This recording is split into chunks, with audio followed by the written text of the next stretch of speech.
Hello students, O2IS academy में आपका बहुत बहुत स्वागत है। मेरा नाम ज्योति कौशल है और हम कवर कर रहे हैं पिछले एक साल के HCS प्रीलिम्स के लिए करंट अफेयर्स।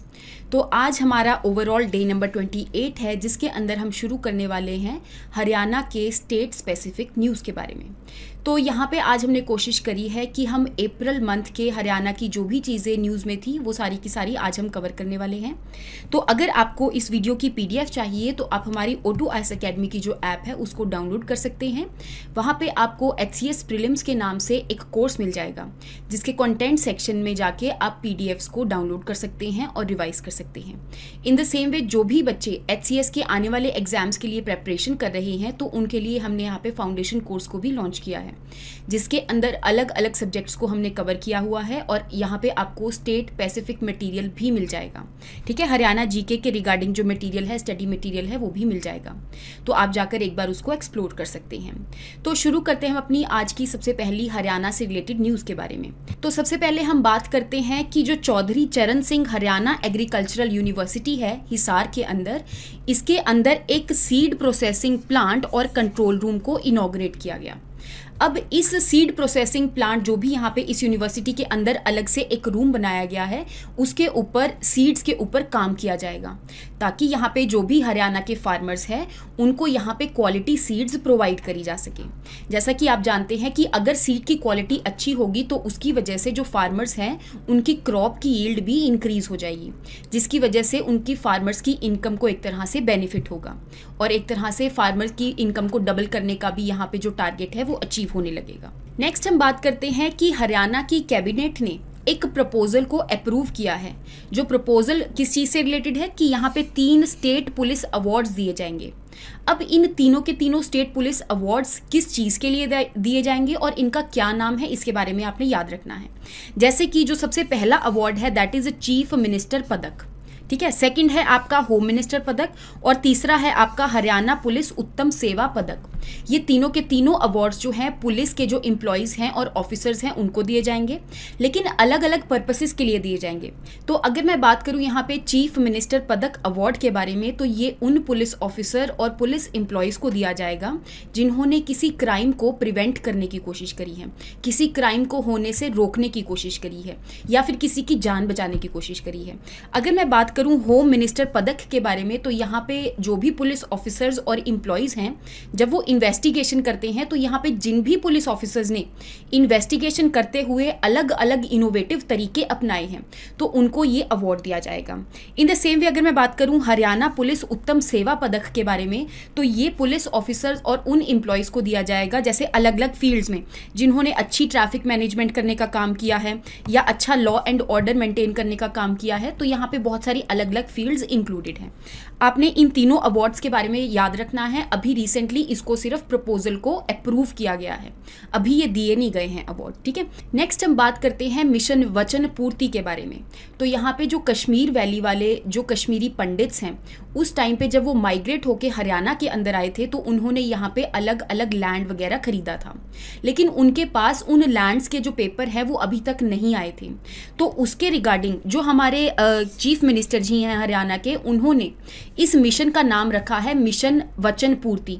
दैट मीन्स जो उन्होंने वचन दिया था कि हम इनको इनके जो लैंड के राइट्स हैं वो दे देंगे, तो इस टाइम पे यहाँ पे उनके लैंड के राइट्स जो हैं उनको दे दिए गए हैं और उनके जो लैंड्स के पेपर हैं कश्मीरी पंडित्स को यहाँ पर दे दिए गए हैं, जो भी 1991 से लेके 93 के बीच में आए थे और जिन्होंने बहादुरगढ़ वाले रीजन में अपना लैंड खरीदा था, ठीक है। यहाँ पे अलग अलग लोगों को, कश्मीरी पंडित्स को, उनके लैंड के जो राइट्स हैं वो दिए गए।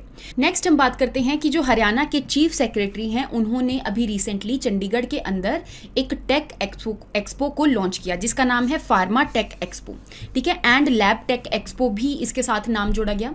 तो अगर मैं बात करूं इस फार्मा टेक एक्सपो के बारे में, तो यहाँ पे जो भी फार्मा सेक्टर है, जो भी दवाइयाँ बनाने से रिलेटेड जो सेक्टर है, उसके अंदर जो भी टेक्नोलॉजी का यूज़ किया जाएगा, तो यहाँ पे इस टेक एक्सपो के अंदर अलग अलग बिजनेसेस को यहाँ पे अपॉर्चुनिटी मिलेगी कि वो अलग अलग जगहों पर अपनी इन्वेस्टमेंट वगैरह कर सकें और अलग अलग चीज़ों में अपना जो बिजनेस है उसको शुरू कर सकें। तो एक तरह से उनको अपॉर्चुनिटी प्रोवाइड करने के लिए यहाँ पे इस टेक एक्सपो को ऑर्गेनाइज किया गया चंडीगढ़ के अंदर। नेक्स्ट हम बात करते हैं कि हरियाणा की एक आर्चर है जिसका नाम है रिद्धि। अभी रिसेंटली रिद्धि के साथ मिलकर एक और यहाँ पर प्लेयर हैं जिनका नाम है तरुणदीप राय, ठीक है। इन्होंने गोल्ड मेडल जीता है कहाँ पे, आर्चरी वर्ल्ड कप, जो कि टर्की के अंदर ऑर्गेनाइज हो रहा था अभी अप्रैल के मंथ के अंदर। अगर मैं यहाँ पे आर्चरी की बात करूँ तो जिसको हम तीरंदाजी भी कह देते हैं, तो ये एक डबल्स आर्चरी वाला गेम था। दैट मीन्स यहाँ पे दो प्लेयर एक दूसरे के साथ मिलकर एक टीम में होते हैं और वो तीरंदाजी करते हैं। तो यहाँ पे इन्होंने इस वर्ल्ड कप के अंदर तीरंदाजी में गोल्ड मेडल जीता है। और यहाँ पे जो रिद्धि हैं वो हरियाणा की प्लेयर हैं, हरियाणा की तीरंदाज हैं, तो आपने इनके बारे में याद रखना है। नेक्स्ट हम बात करते हैं कि गुरुग्राम के अंदर एक सेंटर खोलने की बात करी जा रही है जिसका नाम है वर्ल्ड स्किल सेंटर। अगर मैं इस सेंटर के बारे में बात करूं तो इस स्किल सेंटर के अंदर जितना भी यूथ है उनको यहाँ पे ट्रेनिंग प्रोवाइड करी जाएगी, और वो ट्रेनिंग ऐसी होगी ताकि उनको एम्प्लॉयमेंट लेने के लिए, नौकरियां वगैरह लेने के लिए उनको फायदेमंद रह सके। तो यहाँ पे आप देख सकते हो कि बहुत सारे अलग अलग जो कैंडिडेट्स हैं उनको यहाँ पर ट्रेन किया जाएगा और अलग अलग फील्ड्स के अंदर ट्रेन किया जाएगा, जैसे टूरिज्म एंड हॉस्पिटैलिटी हो गया, ब्यूटी एंड वेलनेस हो गया, बैंकिंग एंड फाइनेंस हो गया। तो अलग अलग फील्ड्स के अंदर जो बच्चे हैं, जो यूथ हैं, उनको ट्रेनिंग प्रोवाइड करी जाएगी ताकि वो एम्प्लॉयमेंट ले सकें, ताकि वो जॉब्स वगैरह अपने स्किल के बेसिस पे ले सकें।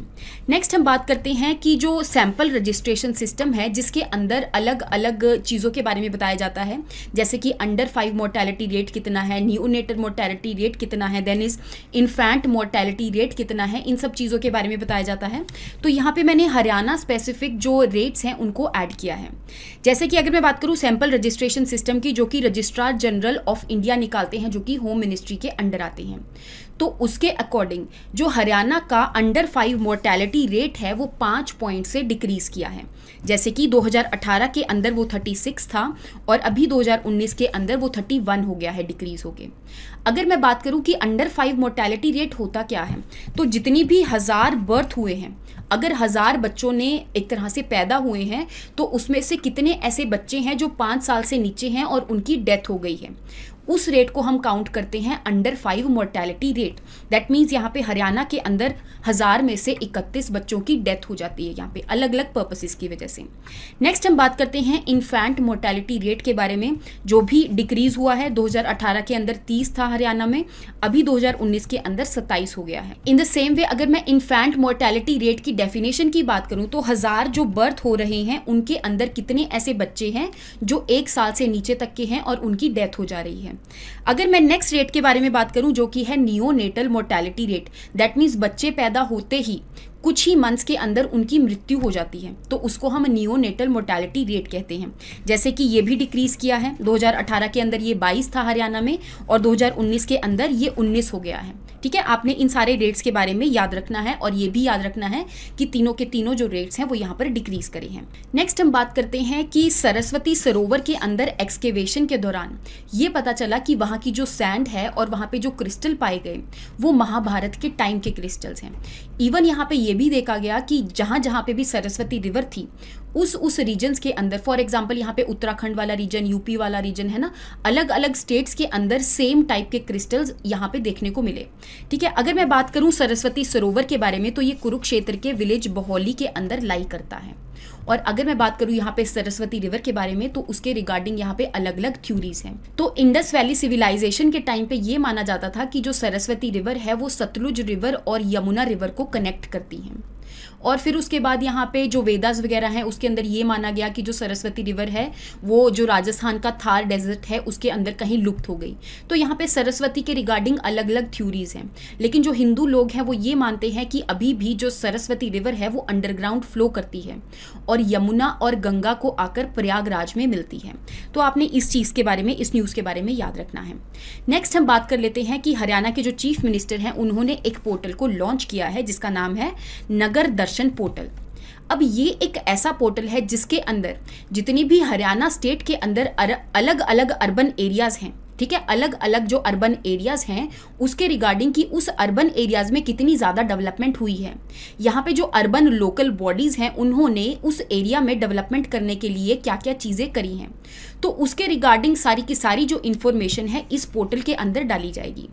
इवन यहाँ पे जो भी अर्बन एरियाज हैं उन एरियाज़ के अंदर जो सिटीजन्स रहते हैं, जो लोग रहते हैं, अगर वो चाहते हैं कि हमारे एरिया के अंदर इस चीज़ को डेवलप किया जाए तो उसके रिगार्डिंग वो यहाँ पर इस पोर्टल के अंदर डिमांड कर सकते हैं।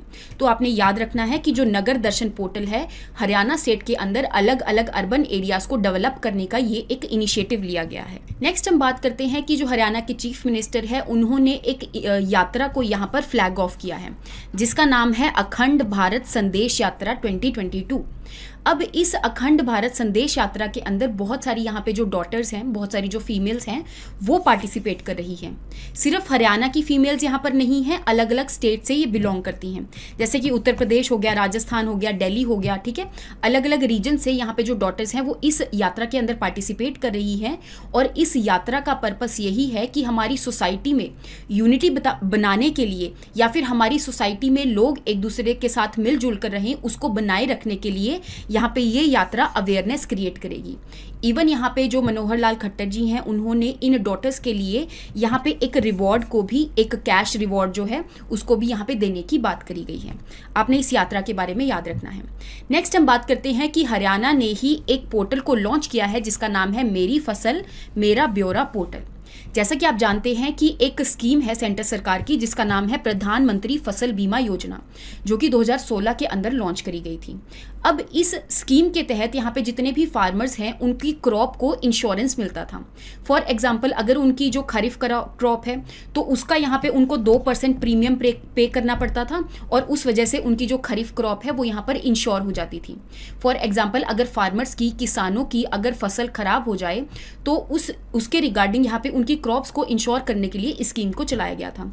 खरीफ के लिए प्रीमियम 2% पे करना पड़ता था, राबी के लिए जो प्रीमियम है वो 3% पे करना पड़ता था, और हॉर्टिकल्चर क्रॉप के लिए यहाँ पे जो प्रीमियम है वो 5% पे करना पड़ता था। अब यहाँ पे हुआ क्या कि इस स्कीम को इम्प्लीमेंट करने के बाद यहाँ पे जो किसान हैं उनको अलग अलग दुविधाएं आने लगी, ठीक है। तो उन सारी दुविधाओं को निपटाने के लिए यहाँ पे हरियाणा सरकार ने एक अलग से पोर्टल को लॉन्च कर दिया जिसका नाम है मेरी फसल मेरा ब्यौरा पोर्टल। तो यहाँ पे अगर किसी भी फार्मर को यहाँ पे कोई भी कंप्लेंट वगैरह है तो वो इस पोर्टल के ऊपर डाल सकते हैं, जिससे उनकी जो कंप्लेंट है उनको रीएड्रेस किया जाएगा और जल्दी से जल्दी उसको सुलझाने का काम किया जाएगा।